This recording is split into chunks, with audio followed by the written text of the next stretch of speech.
அன்பார்ந்த சகோதர சகோதரிகளே, இந்த பச்சை ஸ்தோலாவை பூசை நேரத்தில் மாற்றினேன் பார்த்தீங்களா? முதல்ல ஒரு வெள்ளை ஸ்தோலா போட்டுட்டு வந்தேன். சக்கிரிசில் போய் கேட்டேன், இன்றைக்கி பச்சை உடுப்பு போடணும், ஒரு பச்சை ஸ்தோலா பெரிய ஸ்தோலா இருக்குது, அதை எடுத்து கொடுங்க. தேடி பார்த்தாங்க, காணோம்.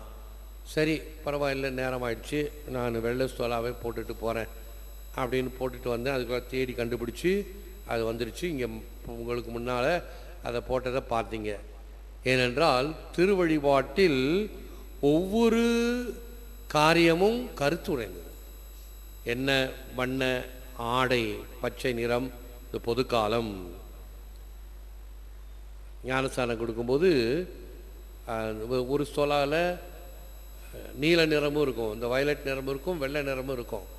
முன்பெல்லாம் என்ன செய்வாங்க, இந்த ஞானஸ்தானம் கொடுக்கறதுக்கு முன்னாடி அந்த வயலட் கலரில் போட்டு இருப்பாங்க. ஞானஸ்தானம் கொடுத்தோன்னே எடுத்துட்டு அதை வெள்ளை கலரில் மாற்றுவாங்க. அது வரைக்கும் அது பேய் பிள்ளையாக இருந்துச்சான். அப்புறம் கடவுள் பிள்ளையானாலும் வெள்ளையாக வந்துடும். அப்படிலாம் நிறைய சடங்குகள்லாம் இருந்தது. அதெல்லாம் இப்போ மாற்றிக்கிட்டோம்.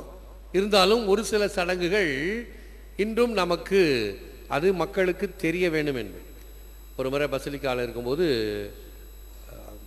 இந்த சாம்பல் புதன், ஆஷ் வெனஸ்டே, தவக்கால துவக்கம், என்ன உடுப்பு இருக்கணும்?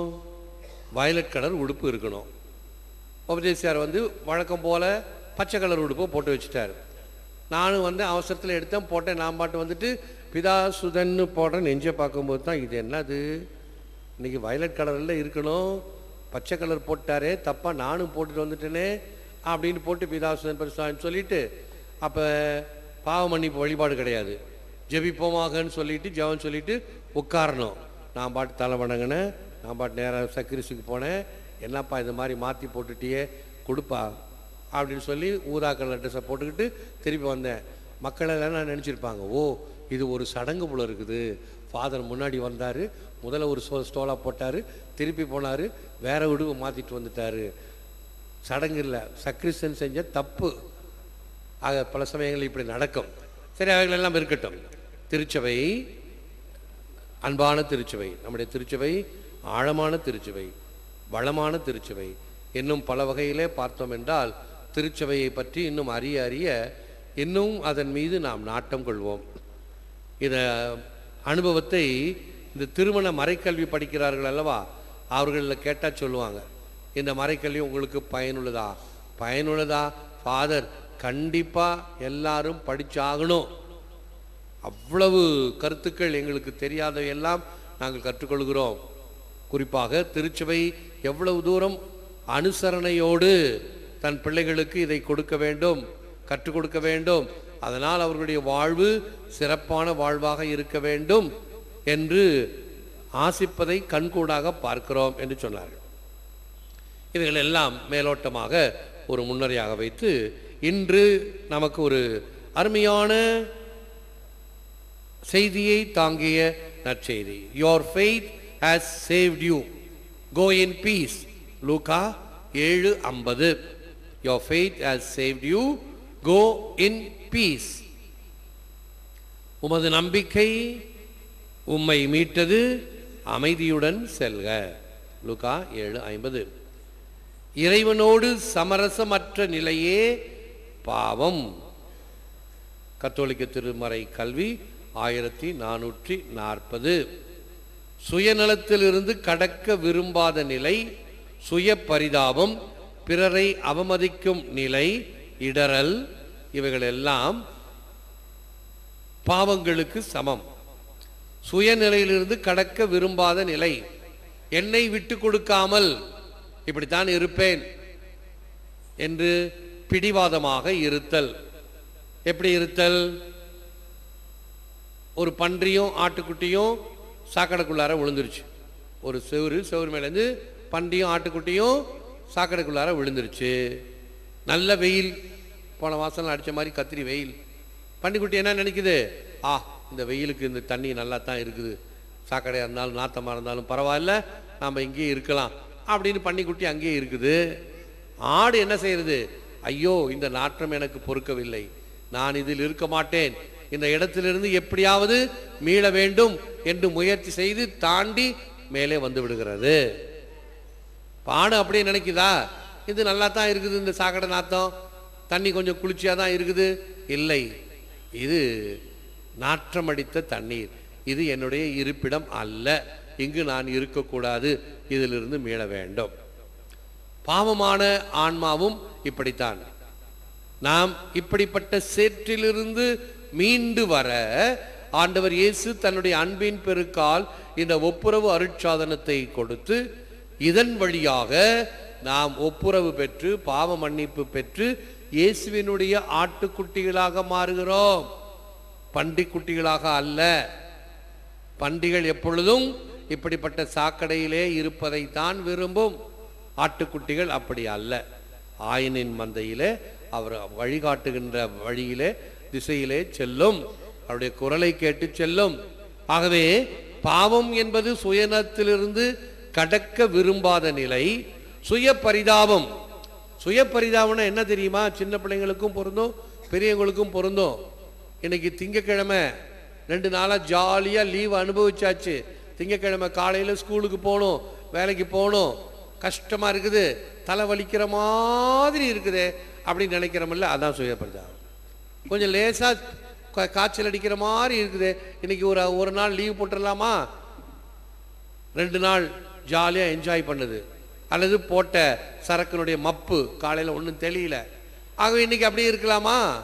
இல்லை. வெளுத்தேழு, லீவு முடிஞ்சிருச்சு, ஹாலிடே ஓவர். இந்த இமெயில், வாட்ஸ்அப், இந்த மாதிரி ட்விட்டர்லாம் இருக்கிறவங்களுக்கெல்லாம் தெரியும். அந்த மூஞ்சியெல்லாம் போட்டு காட்டுவாங்க. திங்கக்கிழமை மூஞ்சி எப்படி இருக்கும், செவ்வாய்க்கிழமை மூஞ்சி எப்படி இருக்கும், புதன்கிழமை, வியாழக்கிழமை, வெள்ளிக்கிழமை பிரகாசமாக இருக்கும். ஏன், அடுத்தது வரப்போகுது 2 நாள் லீவு, ஆஹா ஜாலி அப்படின்னு மூஞ்சி பிரகாசமாக இருக்கும். 2 நாள் முடிஞ்சாலும் மண்டே திங்கக்கிழமை மூஞ்சி சுருங்கி போயிருக்கும். அப்படியே அப்படி அல்ல. சுய பச்சாதாபம் என்பது நம்முடைய கடமை என்னவோ அதை செய்ய வேண்டும். லீவு இருக்குதா, லீவு முடிஞ்சிருச்சா, சரி, இறைவா உமக்கு நன்றி, அடுத்து நான் உழைக்க வேண்டும் என்கின்ற உத்வேகத்துடன் உன்னுடைய கடமையை துவங்க வேண்டும். பிள்ளைங்கள்லாம் 2 மாதம் நல்ல லீவு, கோடையில் சுற்றுனீங்க, சைக்கிள் ஓட்டினீங்க, இதுக்கு போனீங்க, பீச்சுக்கு போனீங்க, எல்லாம் என்ஜாய் பண்ணீங்க, ரைட், அது முடிஞ்சு போச்சு. இந்த முன்னாடி இருக்கிறான், அவன் துபாய்க்கெல்லாம் போயிட்டு வந்திருக்கிறான், ரொம்ப பாராட்டு, நன்றி, மகிழ்ச்சி. உங்கள் அப்பா அம்மா கூப்பிட்டு போனாங்க, அப்பா அங்கே இருக்கிறார், அம்மா கூப்பிட்டு போனாங்க, முடிஞ்சு போச்சு.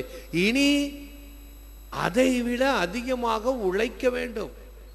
இந்த உழைப்பிலே கவனத்தை செலுத்த வேண்டும், உழைப்பிலும் நாம் இருக்க வேண்டும். கடந்த வருஷம் நம்முடைய பிள்ளைகள் நெல்லித்தோப்பில் ஒருவர் +2 ஃபஸ்ட்டு, அரியாங்குப்பத்தில் பங்குல 9ஆம் ஆண்டில் 10th ஃபஸ்ட்டு. என்ன மகிழ்ச்சி, அதுதானே பெருமை.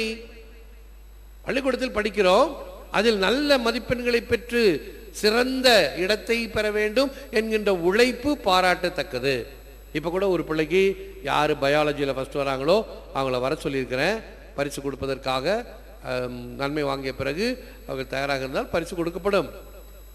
இவைகளெல்லாம் நாம் நல்லவைகளை சிறப்பாக செய்தோம் என்றால், கடமையை சிறப்பாக செய்தோம் என்றால். எனவே உன்னுடைய சுய பச்சாதாபம், அதுதான் அந்த காலத்தில் மார்டிஃபிகேஷன் சொல்லுவாங்க. மார்டிஃபிகேஷன்னா என்னையே ஒருத்தல்.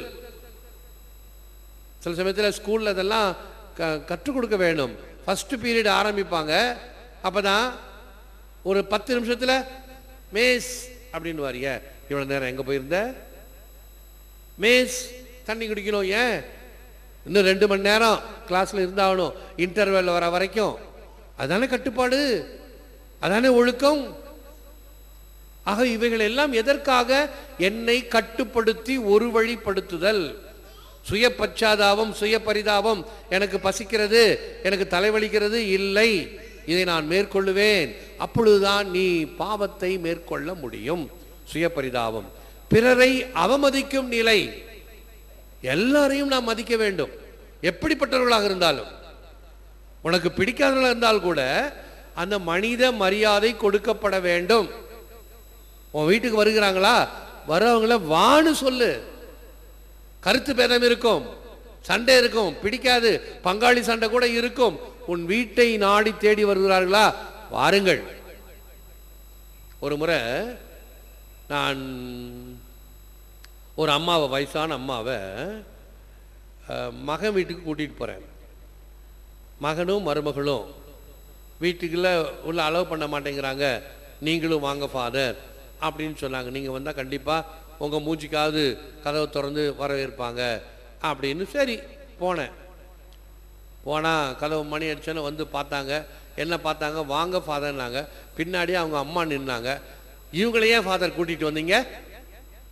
திறக்க மாட்டேன், கதவை திறக்க மாட்டேன் அப்படின்னு உடனே சண்டை, உடனே காய்ச்சி மூச்சுன்னு சண்டை.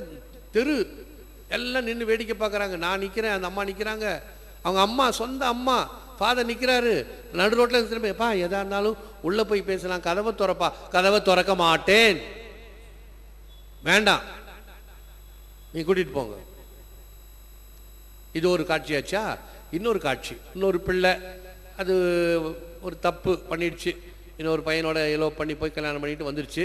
அப்புறம் கல்யாணம் சரி பண்ணாங்க. இது எனக்கு தெரியல. இது கொஞ்சம் அடிக்கடி இப்படி போய் அம்மா வீட்டில் போய் கொஞ்சம் காசு கீசெல்லாம் வாங்கன்னு தெரியாது. என்கிட்ட வந்து கொஞ்சமாக பேசி, தயவுசெய்து எங்கள் அம்மாவிட்ட வந்து சொல்லுங்கள், எங்கள் அம்மா நல்லா பண்ண மாட்டேங்கிறாங்க, அப்படியாகும் இப்படியாகுன்னு ஒரே முக்கால் அழுவை. சரி ஆல்ரைட், உனக்காக நான் வரேன் அப்படின்னு சொல்லி, அது பாருங்க டெக்னிக்காக அந்த பிள்ளை என்ன பண்ணிச்சு, என்னை முன்னாடி காட்டிட்டு அது பின்னாடி போய் பதுக்கிச்சு. என்னை பார்த்தோன்னே கதவை திறந்தாங்களா, கதவுக்கு நேரம் உள்ளே முடியாந்துருச்சு. உள்ளே முடியாதுனால அவங்க அம்மா சத்தம் போடுறாங்க. பார்த்தீங்களா ஃபாதர், உங்களை ஏமாத்திட்டு இவன் வந்துட்டா, நான் இவன் வந்தால் நாங்கள் வீட்டை திறக்க மாட்டோம், உங்களை கண்டா திறப்போன்னு சொல்லிட்டு உள்ளே வந்துட்டா பார்த்தீங்களான்னு. அப்புறம் பேசி கீசி சமாதானப்படுத்துறதுக்குள்ளார போதும். தாயும் பிள்ளையும் ஒரு இடத்துல தாய் பிள்ளை வெளியில, இன்னொரு இடத்துல பிள்ளைகள் உள்ள தாய் வெளியே. இவைகள் எல்லாம் பிறரை அவமதிக்கும் நிலை. சொந்த தாய்க்கு சொந்த பிள்ளைக்கே இப்படின்னா பிறரை நீ எப்படி நீ மதிக்க போற? பிறரை அவமதிக்கும் நிலை. இடறல், இடறல் என்பது மிக மிக மோசமானது. இடறல் என்றால் பிறருக்கு துர்மாதிரியாக இருத்தல், பிறருக்கு துர்மாதிரியாக இருத்தல். ஆகவே என்ன செய்யக்கூடாது? இந்த பெரியவங்க சின்ன பிள்ளைங்க முன்னாடி எந்த காரியம் செய்யக்கூடாதுன்னு போட்டிருக்கோ அதை செய்யக்கூடாது. இது ஒன் வே. நீங்கள் பிள்ளைங்களை கூட்டிகிட்டு ஸ்கூலுக்கு போகிறீங்க, இது ஒன் வே, ஒரு வழி பாதை. ஒரு வழி பாதையில் போகக்கூடாது. அப்போ உங்கள் பிள்ளை படிக்கக்கூடிய பிள்ளையா இருந்துச்சுன்னா ஒன் வேன்னு போட்டிருக்குப்பா, ஏன்பா இப்படி போகிறீங்க, சுற்றி போகணும்னு அது சொல்லும்.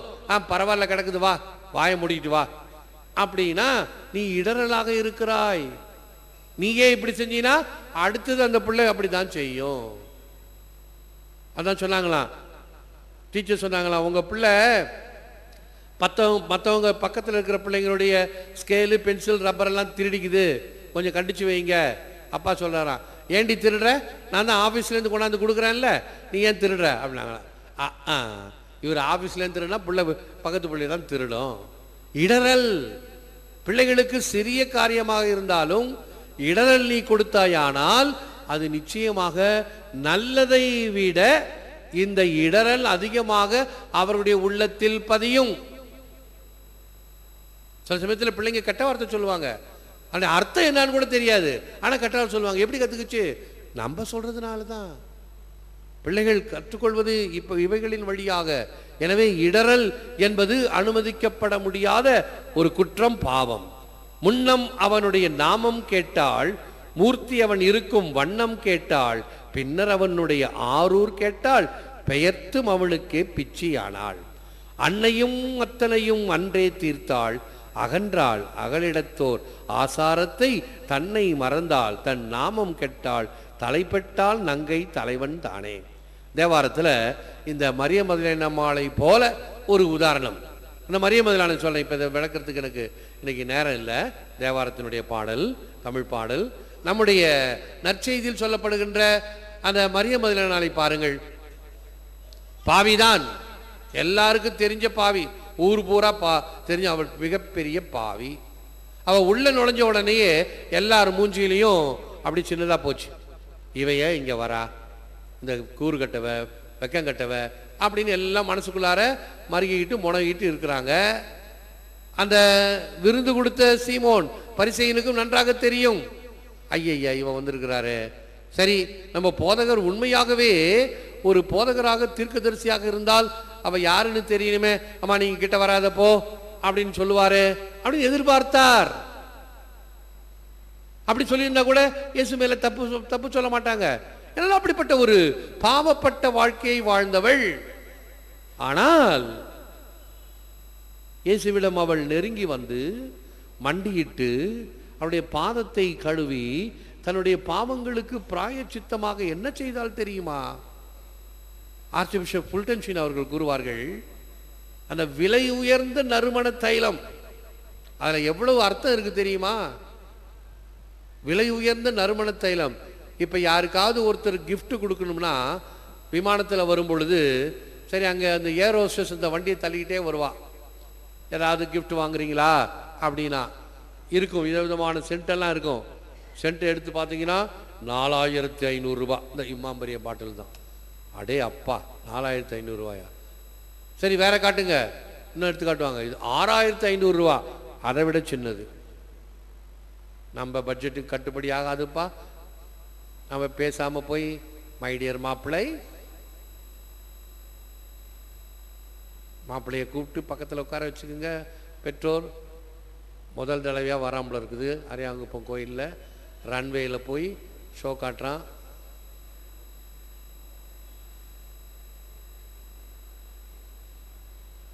நன்றி. ஆக விலை உயர்ந்த நறுமண தைலம், சென்ட் பாட்டில் இன்றைக்கும் மிக மிக விலை உயர்ந்தது உண்டு. மிக விலை உயர்ந்த நறுமணத்துக்கு ஏற்றாற் போல, அந்த விலைக்கு ஏற்றாற் போல் அந்த சென்ட் வாசனையும் அமையும். ஒரு சில இதெல்லாம் போட்டால் பொண நாத்தம் நாரும். அது மாதிரி சில பேர் போட்டு வருவாங்க, ரொம்ப சீப்பு சென்ட். அங்கே வந்தாவே இங்கே பொண நாத்தம் நாரும். அது ஒன்று குளிக்காமல் போட்டுட்டு வந்தால் தீந்துச்சு கதை. இதெல்லாம் சில சமயத்தில் பார்க்க வேண்டியதாக இருக்குது. ஆமாம். ஆகவே விலை உயர்ந்த நறுமணத்தையெல்லாம் மிக மிக அதிகமாக இருக்கும், நல்லா இருக்கும். அந்த படிக சிமிழை எடுத்து வந்து பார்த்தீங்கன்னா என்ன செய்கிறாள்? வழக்கமாக இப்படிப்பட்ட படிகை சிமிழெலாம் வச்சா அந்த கண்டெய்னரெல்லாம் அழகாக இருக்கும். அந்த அட்டைப்பெட்டியோ பாட்டிலோ அழகாக இருக்கும். அதை பத்திரமா எடுத்து வேறு எதுக்காக பயன்படுத்திக்கலாமே அப்படின்ட்டு தான் எண்ணம் வரும். அந்த காலத்துலேருந்து எனக்கு அப்படி தான். ஒரு நல்ல பிஸ்கெட் பாக்கெட் இருந்துச்சுன்னா, ஆகா அந்த பாக்கெட் அழகாக இருக்குது, அழகாக கிழிச்சு ஒரு சின்ன ஜப புஸ்தகத்துக்கு அட்டை போட்டுக்கலாம் அப்படின்னு நான் போட்டுக்கிட்டு இருந்தேன். எங்கள் அண்ணன் என்னை திட்டுச்சு, ஏன்பா இதில் போய் அட்டை போடுற, ஏன் நல்லா இருக்குது? ஆமாம், ஜப புஸ்தகத்துக்கு அட்டை போடுற, பிஸ்கட் பாக்கெட்டு போடுற, அந்த பிஸ்கட் பாக்கெட் ஞாபகம் வராது, நாக்கில் எச்சி ஊறாது, பிஸ்கட் பாக்கெட் வேறு ஏதாவது அட்டை போடு அப்படின்னு எங்கள் அண்ணன் சின்ன பையனாக இருக்கும்போதே என்னை கண்டித்தது. இந்த மாதிரி நல்ல அட்டை போடக்கூடிய கவர்ஸோ பாக்கெட்ஸோ இருந்தால் அதை நம்ம பயன்படுத்துகிறோம். அப்படி இந்த மரிய முதலை நாள் இந்த நறுமண தைலத்தினுடைய சிமிழை உடைக்காமல் பயன்படுத்தலாம் என்று நினைத்தாளா? இல்லை, உடைத்தாள். அனிகிலேஷன், அது அர்த்தம் இருக்குது. உடைத்தல் என்பது எனக்கு வேண்டாம். அதைத்தான் திருப்ப பலி கொடுக்கும் போது எரிக்கின்றோம், பலி பொருட்களை எல்லாம் எரிக்கின்றோம். அர்த்தம் என்ன? எனக்கு வேண்டாம், எல்லாம் பயன்படுத்தலாம், எனக்கு வேண்டாம், இறைவனுக்கு காணிக்கை. அதான் பலி பொருட்களாக கொடுத்தார்கள். அர்த்தம் அதுதான். அதே போல பாலாபிஷேகம் அதெல்லாம் செய்யறாங்க. ஒரு சிலர் எதிர்வாதம் பண்ணுவாங்க, இதெல்லாம் ஏழைகளுக்கு கொடுத்தா ஆகாதா? ஏழைகள் எப்போதும் தான் இருப்பாங்க. ஏன் இவன் கொடுக்குறான், மற்றவன் கொடுக்கறது? இவன் கடவுளுக்காக கொடுக்குறான். கடவுளுக்கு கொடுக்கறது ஏன் நீ ஒரு பஞ்சாயத்து பண்ற? நீ செய்ய போய் கொஞ்சமாவது செய். இவன் ஒரு குடம் பாலை அபிஷேகம் பண்ணானா நீ ஒரு டம்ளர் பாலாவது நான் கொடுக்குறேன். அவன் பார் ஒரு குடம் பாலை வீணாக்குறான், நான் ஒரு டம்ளர் பாலை ஏழைகளுக்கு கொடுக்குறேன்னு கூட அது கொடுக்காது. இவன் செய்யறது நோட்டம் பண்ணிட்டு இருப்பாங்க. அவனுடைய அர்த்தம் என்ன? இந்த இழப்பு என்பது எனக்கு, இதை நான் பயன்படுத்தி இருக்கலாம், ஆனால் எனக்கு அல்ல. இந்த இழப்பை நான் கடவுளுக்கு கொடுக்கிறேன் என்பது அந்த அனிகிலேஷன் என்கின்ற வகையிலே அந்த படிகை சிமிழை உடைத்தாள். உடைத்து அனைத்தையும் அவருடைய பாதத்தில் கவிழ்த்தாள். கடைசி வரைக்கும் கொஞ்சம் வச்சுக்கலாமே, இல்லை. மறுபடியும் பயன்படுத்தலாமே, இல்லை. அனைத்தையும் ஆண்டவருடைய பாதத்தில் சமர்ப்பிக்கப்பட்டது. டோட்டல் சரண்டர் அர்த்தம். Total giving. எனக்கென்று வைத்துக் கொள்வது இல்லை, எனக்கென்று வைத்துக் கொள்வது இல்லை. சில சமயத்தில் அப்படிதான், எனக்குன்னு கொஞ்சம் வச்சுப்போம், நான் ஒரு உதாரணம் சொல்லுவேன். ஒரு வேளைய மச்சான் ஃப்ரான்ஸில் கூட கேட்டுக்கிட்டு இருப்பார். அவருடைய உதாரணம் தான். முதல் தடவையாக 1981 ஃப்ரான்ஸுக்கு போனப்போ எனக்கு ஒரு கேமரா ஒன்று கொடுத்தார். எப்போ அந்த நல்ல கேமரா ஒன்று வச்சுருக்கேன், நீ பயன்படுத்து. ரொம்ப நன்றி மச்சான், நான் பயன்படுத்துகிறேன். நல்ல அருமையான கேமரா, விலையுயர்ந்த கேமரா கொடுத்தாரு. சரி, எடுத்து வந்து எல்லாம் பயன்படுத்தினேன். இன்னொரு 10 வருஷம் கழித்து 2வது தடவை போனேன். 1991 2வது தடவை போனேன். 2வது தடவை போனப்போ இப்போ என்ன பண்ணுறார் தெரியுமா? அந்த முதல்ல கொடுத்தாலே அந்த கேமரா, அந்த கேமராவுக்கு நிறைய அக்சசரிஸ் உண்டு. நீட்டாக ஜூமு, சின்ன ஜூமு, இன்னும் பல விதமான இதெல்லாம் இருந்துச்சு. அதெல்லாம் இந்தப்பா எடுத்துக்கப்பாடு. நான் கேட்டேன், ஏன்பா போன தடவை கேமரா கொடுத்தப்பே அதை கொடுத்துருக்கலாமே, அப்போ கொடுக்காம இப்போ கொடுக்குறியேன்? ஒருவேளை எனக்கு பயன்படுமான்னு யோசிச்சு வச்சுருந்து பார்த்தேன். எந்த கேமராவுக்கும் சேர மாட்டேங்குது, இது அந்த கேமராவுக்கு தான் சேரும்ல இருக்குது. எனக்கு என்ன சும்மா இருக்கணும், நீயாவது பயன்படுத்து. பார்த்தீங்களா, தனக்கென்று ஒரு 10 வருஷம் வச்சிருந்து பார்க்குறாரு. இல்லை பயன்படுத்த முடியல, சரி எடுத்துக்கோ, நீ எடுத்துக்கோ. இது இயல்பு. எனக்கென்று வைத்துக் கொள்வது முடியலையா, இந்த அடுத்தவங்களுக்கு கொடுப்பது அது அல்ல. தனக்கென்று வைத்துக் கொள்ளாமல் கொடுத்தல், முழுமையாக கொடுத்தல், total surrender of oneself. அது பொருட்கள் மட்டுமல்ல, என்னையே கொடுத்தல். முழுமையாக ஆண்டவருக்கு என்னை, நம் குடும்பத்தை, பிள்ளைகளை அர்ப்பணிக்கிறோமா? இல்லை குழந்தைகளுக்கு ஞானஸ்தானம் கொடுக்க போகிறாங்க, 3 குழந்தைக்கு ஞானஸ்தானம் கொடுப்போம். இறைவனுடைய பிள்ளைகளாக மாறுகின்றன. துவக்கத்திலிருந்து, குழந்தையிலிருந்து அருட்சாதனங்களை பெற்றவர்களாக நாம் வாழ்ந்து கொண்டு இருக்கிறோமே. நாம் இறைவனுக்கு அர்ப்பணிக்கப்பட்டவர்கள். பரிசுத்த ஆவி வாழுகின்ற ஆலயமாக நம் உடல் இருக்கிறது. எனவே நாம் அதற்கேற்றவாறு முழுமையாக ஆண்டவருக்கு நம்மை அர்ப்பணிக்கிறோமா? இந்த பாவத்தினுடைய நிலையில மமதை இருந்தால் அது மறைக்கும். நான் செஞ்சதெல்லாம் சர்தான், தப்பு ஒன்றும் இல்லை.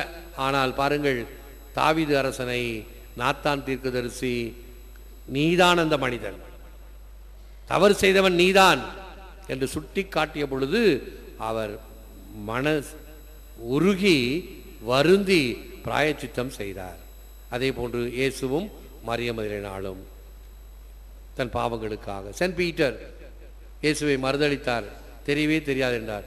பிறகு அழுது அழுது, பாரம்பரியம் கூறுகிறது, அவருடைய 2 கன்னத்திலையும் பள்ளம் உழுந்து போச்சு. அழுது அழுது என்று சொல்லப்படுகிறது. எல்லாம் பிராயச்சித்தம். சென்ட் பால், இயேசுவை நான் பல வகையில் நிந்தித்தேன், இனி சாகும் வரைக்கும் இயேசுவுக்காக உழைப்பேன், வாழ்வது நான் அல்ல, என்னில் கிறிஸ்து வாழ்கின்றார் என்பது சென்ட் பால்.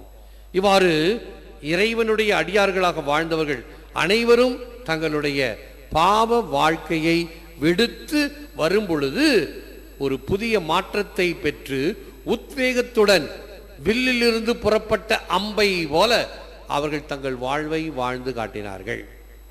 நாமும் அப்படி அழைக்கப்படுகிறோம். சிறுவர் முதல் பெரியவர் வரை நமக்கு கொடுக்கப்படுகின்ற இந்த அருள் வாக்கின் அடிப்படையில் எப்படி வாழ வேண்டும்? வாழ்வது நான் அல்ல, என்னில் கிறிஸ்து வாழ்கின்றார். இந்த மறையுரை செவிச்செல்வமாக நமக்கு கொடுக்கப்படுகிறது. அதன் பிறகு வயிற்றுக்கு ஈயப்படுகின்ற வகையில் நற்கருணை அளிக்கப்படுகிறது. எனவே இந்த செவிச்செல்வமாம் ஆண்டவருடைய வார்த்தைகளை செவிமடுத்து உள்வாங்கி அதை என்னுடைய வாழ்க்கையில் பயன்படுத்த வேண்டும். அப்பொழுதுதான் என்னுடைய வாழ்வு மிளிரக்கூடிய வாழ்வாக அமையும். என்னுடைய வாழ்வும், என் பிள்ளைகளின் வாழ்வும், குடும்ப வாழ்வும் ஆசீர்வாதமிக்க வாழ்வாக அமையும் என்பதில் நாம் நம்பிக்கை கொள்ளலாம். இப்பொழுது எழுந்து நின்று விசுவாச பிரமாணத்தை பாடுவோம்.